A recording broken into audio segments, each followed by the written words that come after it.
오늘 하나님께서 우리에게 주신 말씀은 역대하 3장 1절부터 17절까지의 말씀, 구약성경 658쪽에 있습니다. 역대하 3장 1절부터 17절까지의 말씀을 우리 다 같이 한 목소리로 천천히 하나님의 말씀을 봉독하겠습니다. 솔로몬이 예루살렘 모리아산에서 여호와의 전 건축하기 시작하니 그곳은 전에 여호와께서 그의 아버지 다윗에게 나타나신 곳이요 여부스 사람 오르난의 타작마당에 다윗이 정한 곳이라. 솔로몬이 왕위에 오른 지 넷째 해 둘째 달 둘째 날 건축을 시작하였더라. 솔로몬이 하나님의 전을 위하여 놓은 지대는 이러하니니 옛전에 쓰던 차로 길이가 60규빗이요 너비가 20규빗이며 그 성전 앞에 있는 낭실의 길이가 성전의 너비와 같이 20규빗이요 높이가 120규빗이니 안에는 순금으로 입혔으며 그 대전 천장은 잣나무로 만들고 또 순금으로 입히고 그 위에 종려나무와 사슬 형상을 새겼고 또 보석으로 성전을 꾸며 화려하게 하였으니 그 금은 바로와임 금이며 또 금으로 성전과 그 들보와 문지방과 벽과 문짝에 입히고 벽에 그룹들을 또 지성소를 지었으니 성전 넓이대로 길이가 20규빗이요 너비도 20규빗이라. 순금 600달란트로 입혔으니 문무게가 금 50세겔이요 다락들도 금으로 입혔더라. 지성소 안에 두 그룹의 형상을 새겨 만들어 금으로 입혔으니 두 그룹의 날개 길이가 모두 20규빗이라. 한 날개는 5규빗이니 성전벽에 닿았고 그 다른 날개도 5규빗이니 오른쪽 그룹의 날개에 닿았으며 오른쪽 그룹의 한 날개도 5규빗이니 성전벽에 닿았고 그 다른 날개도 5규빗이니 왼쪽 그룹의 날개에 닿았으며 이 두 그룹이 편 날개가 모두 20규빗이라.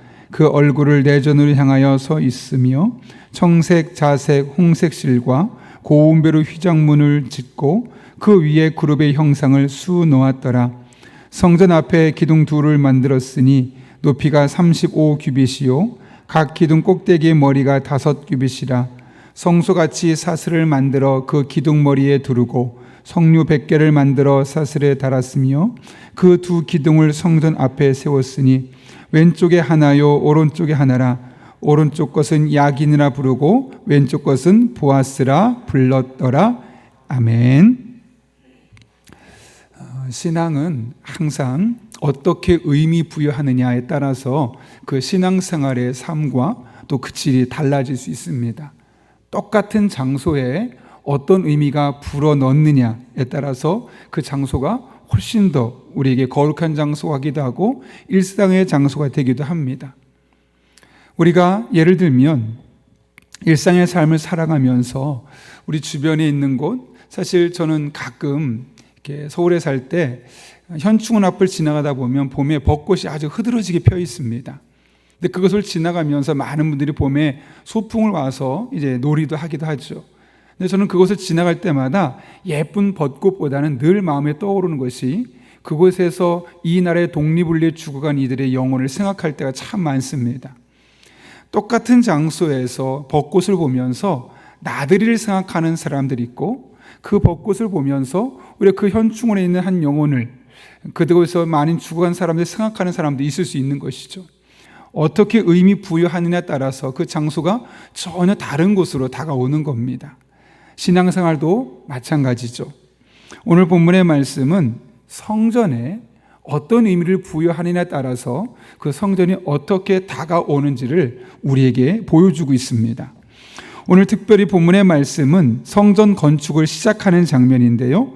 솔로몬이 왕이 된 지 4년째 되는 해 둘째 달 둘째 날에 시작되었다라고 오늘 본문 2절에서 이야기합니다. 그런데 이 성전 어떻게 보면 다윗이 많은 것을 준비해 놨죠. 그럼 그냥 본인이 곧바로 시작해도 되는데 어제 말씀 보셨지만 솔로몬은 아버지가 만들어 놓은 것을 끝나지 않고 그 이후에도 본인이 보탤 것이 무엇이 있을까 생각하면서 히람을 통해서 좋은 백향목을 통해서 성전을 준비를 위한 더 완벽한 준비를 세팅하는 것을 보게 됩니다. 그렇게 무려 왕이 되고 나서 4년 동안 차근차근 준비한 이후에 4년 둘째 달 둘째 날에 성전 건축을 시작하게 되었던 것이죠. 그리고 나서 오늘 본문 시작하게 되는데 1절을 보게 되면 성전이 지어진 장소를 먼저 언급합니다. 자, 어디에 이 성전이 지어졌는지 우리 함께 1절 말씀 같이 한번 읽겠습니다. 시작. 솔로몬이 예루살렘 모리아 산에 여호와의 전 건축하기를 시작하니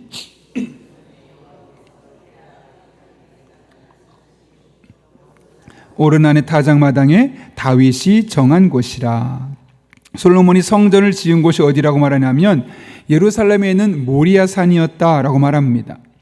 사실 우리에게 딱 가장 먼저 떠오르는 모리아 산은 어떤 곳이죠? 의미가 되게 좋은 곳입니다.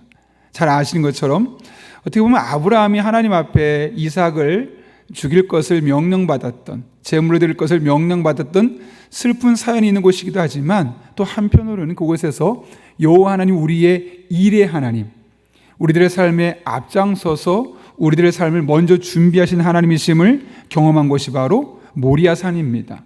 그런데 오늘 본문을 보게 되면 그 모리아 산에 왜 성전을 건축하게 되었느냐를 언급하면서 그 아브라함의 이야기, 어떻게 보면 믿음의 가장 중요한 조상이었던 그 아브라함의 은혜스러운 이야기는 빼버리고 누구의 얘기를 하냐면 그의 아버지 다윗에게 처음 나타나신 곳이요 라고 말합니다.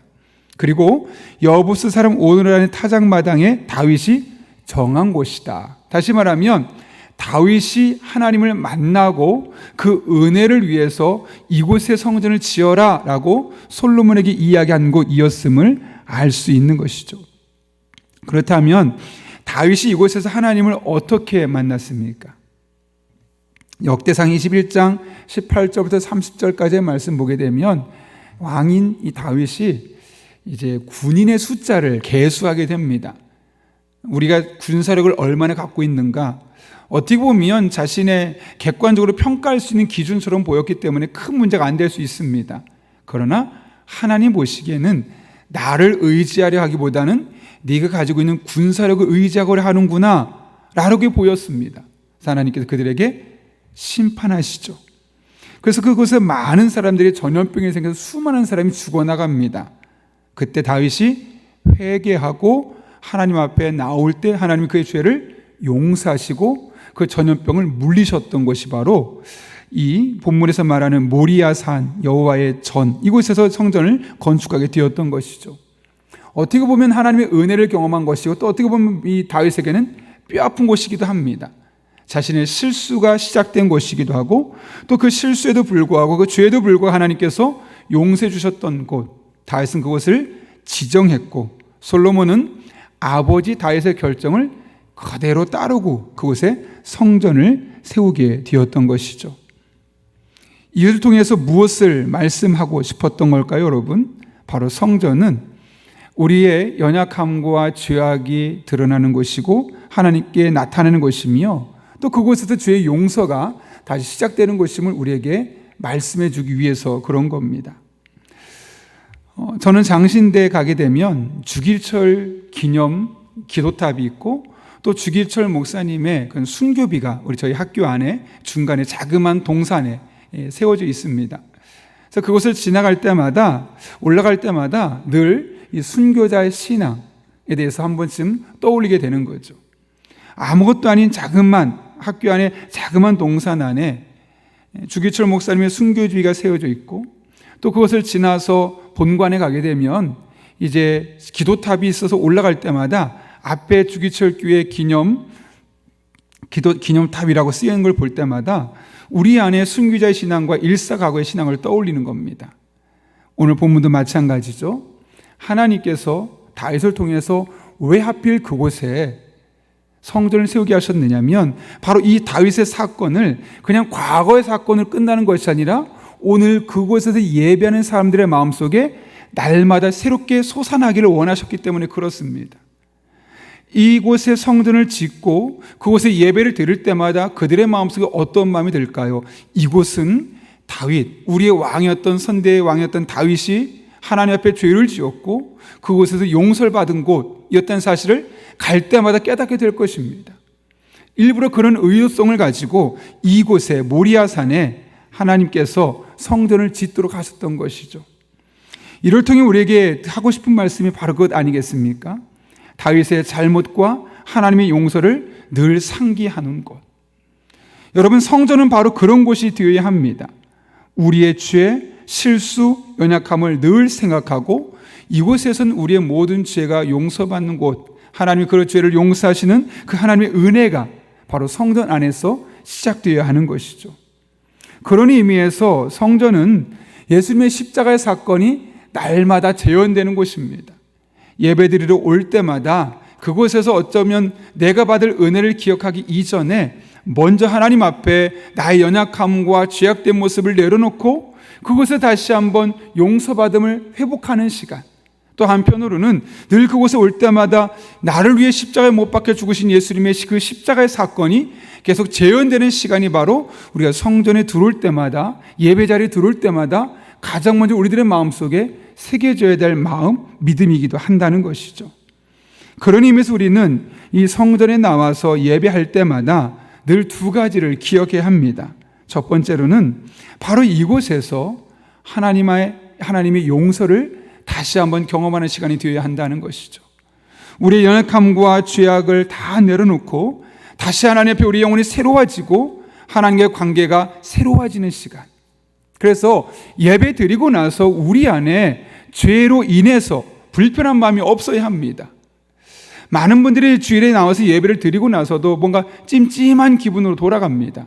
그것은 제대로 된 예배가 아닙니다. 우리는 죄악된 마음을 가지고 예배 자리에 나올 수 있습니다. 그러나 예배를 드리고 나서 그 앞에 우리가 오늘 본문을 기억하면서 이곳은 우리의 죄악을 가지고 나오는 자리지만 또한 그 죄가 용서받은 자리라는 사실을 늘 기억하며 주일 예배에 나와서 마음에 깨끗하게 모든 죄를 용서받고 돌아가는 겁니다. 지난 일주일간에 어떤 죄를 지었다 할지라도 그날 나와서 하나님 앞에 죄를 용서를 구하고 회개하면 모든 죄가 깨끗이 씻어지고 새로운 마음으로 마치 신생아처럼 아이가 태어난 마음으로 우리에게 주어진 일상을 또 살아가는 것이죠. 그것이 우리 그리스도인들, 특별히 예수님의 용서를 확신하는 자들이 예배를 드릴 때마다 가져야 될 첫 번째 마음이기도 합니다. 그러나 또 한편으로는 이 성전은 용서가 구체적으로 실행되는 장소이기도 해야 합니다. 사실 우리가 살다 보면 누군가의 마음을 불편하게 하는 사람들이 있습니다. 그런 이들을 용서하는 것이 바로 성전 예배의 자리가 되어야 하는 것이죠. 내가 용서받은 은혜로만 살아가는 것이 아니라 그 용서를 받은 자로서 그 용서를 구체적으로 내가 나의 삶에 실현시키기 위해 나가는 것이 바로 성전이기도 합니다. 예배를 통해서 내가 하나님 앞에 죄의 용서를 받았다면 그 용서받은 마음을 가지고 나의 삶으로 돌아가서 나에게 해를 끼친 자, 나의 마음을 불편하게 했던 사람을 용서할 수 있는 그런 삶의 마음을 갖고 나아가는 것. 그럴 때 우리의 영혼의 죄만 용서받는 것이 아니라 우리의 관계 속에 있는 그런 죄의 문제들까지도 우리가 함께 해결되며 살아갈 수 있게 되는 것이죠. 그래서 성경을 보게 되면 늘 예수님의 십자가를 말하고 난 이후에 바울 서신을 보게 되면 화해의 직분에 대해서, 십자가에 예수님께서 하시는 그 화해의 직분에 대해서 꼭 언급하고 있는 것을 보게 됩니다. 우리가 그 용서를 받은 자로서 이제 밖에 나가서 누군가에게 화해 직분을 맡은 자로서 예수님과 누군가를 소개시켜 줄 뿐만 아니라 우리 안에 있는 깨어진 관계에 있어서도 그와 같은 구체적인 삶을 살 것을 우리에게 말씀하고 있는 겁니다. 그런 의미에서 우리 한 사람 한 사람이 오늘 예배하러 주님 앞에 나올 때마다 우리 안에 있는 모든 죄를 용서받고 또 우리가 받은 그 죄의 용서함을 가지고 일상의 삶으로 나아가서 구체적으로 용서하며 살아갈 수 있는 우리들 될 수 있기를 예수님의 이름으로 축원합니다. 솔로몬은 자신이 왕이 된 넷째 해 둘째 달 둘째 날에 건축을 시작하게 되었는데 오늘 본문을 보게 되면 그 본 성전과 또 지성소와 두 기둥을 세웠다고 구체적으로 이야기를 하고 있습니다. 특별히 오늘 본문 15절부터 17절까지 말씀 보게 되면 그 성전 안에 기둥 둘을 세웠는데 그 기둥의 이름이 17절에 이렇게 기록되어 있죠. 같이 한번 17절 말씀 읽겠습니다. 시작. 그 두 기둥을 성전 앞에 세웠으니 야긴이라 부르고 왼쪽 것은 보아스라 불렀더라. 여기 보게 되면 두 개 성전 앞에 기둥을 세웠다고 하죠. 오른쪽에 있는 것은 야긴이라 불렀고 왼쪽은 보아스라고 불렀다고 합니다. 여기서 야긴이란 이 이름의 뜻은 저가 세운다, 하나님이 세우신다는 거죠. 그 다음에 보아스라는 이름의 뜻은 그에게 능력이 있다라는 의미를 갖고 있습니다. 우리 교회도 그렇지만 과거에는 성전을 짓게 되면 항상 이 중간, 단을 중심으로 끝부분에, 약간 중간쯤 부분에 동그란 기둥 모양의 두 개를 항상 세워놨습니다. 그곳에 물론 야긴, 보아스라는 말을 쓰진 않았지만 그곳에다 늘 이 성전 두 기둥을 언급했던 것을 우리는 보게 되는 것이죠.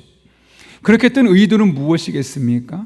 그 성전 기둥에 적혀 있는 야긴과 보아스를 예배드리러 오는 성도들이 늘 기억하기를 바라는 마음 때문이었습니다. 사실 우리가 이 단을 만들고 나서 교역자들과 많은 회의를 했습니다. 그런 중에 이 앞에다 사실은 저희가 기둥을 세울 수는 없으니까 이미 기존의 성전은 건축된 성전이기 때문에 이 앞에다가 야긴과 보아스라고 쓰면 어떨까? 교역자들과 함께 히브리어로 그것도 샘플도 보고 다양한 방법을 생각해 보기도 했습니다. 그런데 이 히브리어 글자가 좀 비율이 안 맞아서 오히려 쓰게 되면 좀 지저분하게 될 것 같고 오히려 예배 방해가 될 수 있겠다라는 마음이 들어서 빼긴 했지만 그렇게 했던 가장 큰 의도가 있습니다. 예배당에 들어오는 여러분들이 들어올 때마다 하나님께서 우리를 세워주신다. 이게 무슨 말일까요? 우리 일상의 삶을 살면서 마음도 무너지고 또 영혼도 무너지고 다양하게 무너진 상태로 돌아올 수 있는 것이죠. 그럴 때마다 그 성전에 적혀있는 야킨이라는 단어를 보면서 그래, 나는 일상의 삶을 살면서 무너질 수밖에 없는 연약한 존재이지만 하나님께서 나를 세워주실 거야. 그 하나님의 세워주심을 기대하고자 했던 마음 때문이었습니다. 또 하나는 보아스, 그분에게 능력이 있다. 물론 우리들에게도 능력이 있습니다. 또 누군가 우리를 도와줄 사람들도 있습니다. 그러나 궁극적으로 우리를 이렇게 세워주시고 우리들의 삶의 문제를 해결할 수 있는 분은 하나님밖에 없다는 사실을 늘 기억하길 바라는 마음으로 보아스라는 단어를 사실 새기고 싶었던 것이죠.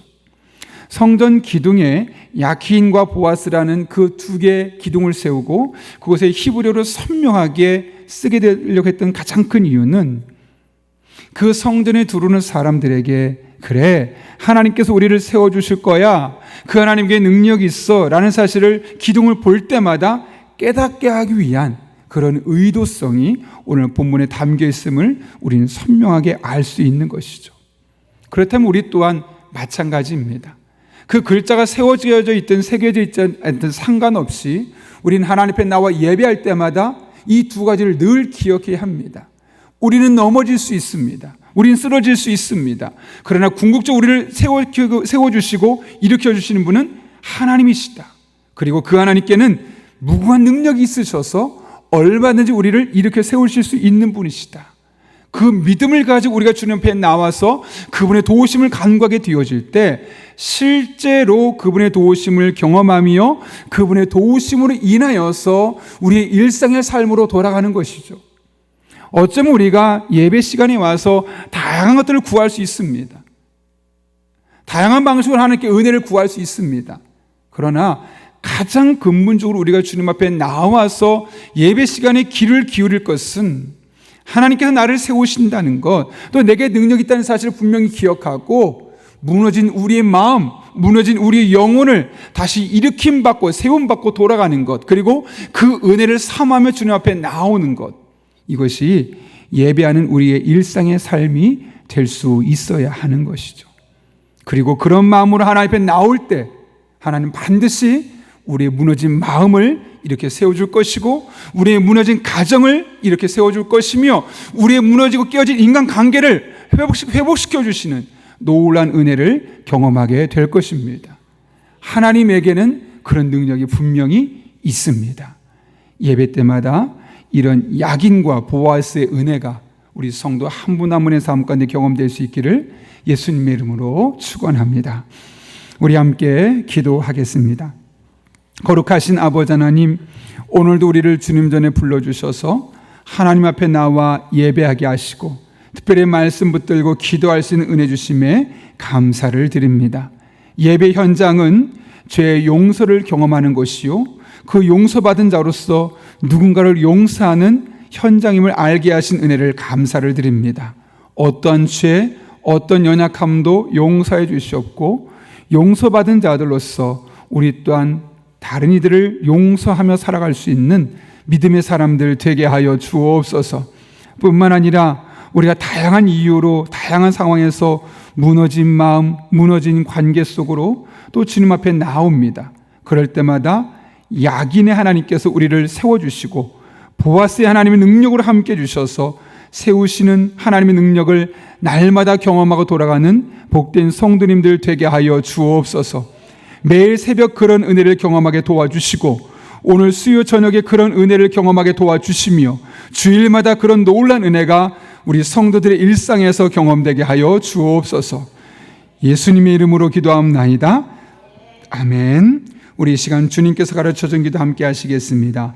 하늘에 계신 우리 아버지, 아버지의 이름을 거룩하게 하시며 아버지의 나라가 오게 하시며 아버지의 뜻이 하늘에서와 같이 땅에서도 이루어지게 하소서. 오늘 우리에게 일용할 양식을 주시고 우리가 우리에게 잘못한 사람을 용서해 준 것 같이 우리 죄를 용서하여 주시고 우리를 시험에 빠지지 않게 하시고 악에서 구하소서. 나라와 권능과 영광이 영원히 아버지의 것입니다. 아멘. 우리 시간 함께 기도하실 때 오늘 말씀을 기억하며 먼저 기도합니다.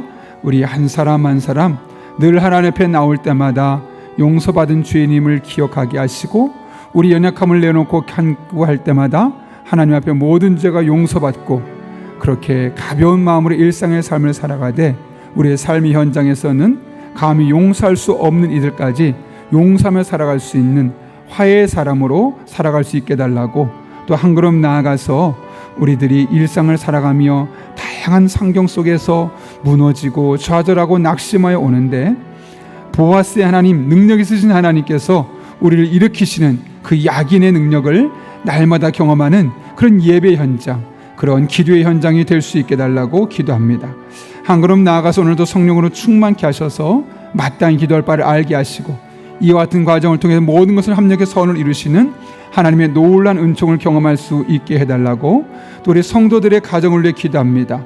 우리 부모님들의 믿음을 반석에 세워주시고 자녀들에게 좋은 영적인 모델이 되게 도와주시며 우리 자녀들의 신앙이 우리 부모 세대보다 더 깊고 더 높고 더 넓은 신앙의 지경을 경험할 수 있게 해달라고, 또 한 걸음 나아가서 이 시간 우리 교회를 위해 기도할 때 이번 주일 항존 직분자 선거가 있습니다. 철저하게 악한 영은 틈타지 못하게 하시고 하나님의 풍성한 은혜 가운데 이 시기에 하나님께서 쓰실 바 일꾼들이 세움받는 시간 되게 도와주시고 우리 교회 영적인 잔치가 될 수 있게 해달라고 기도합니다.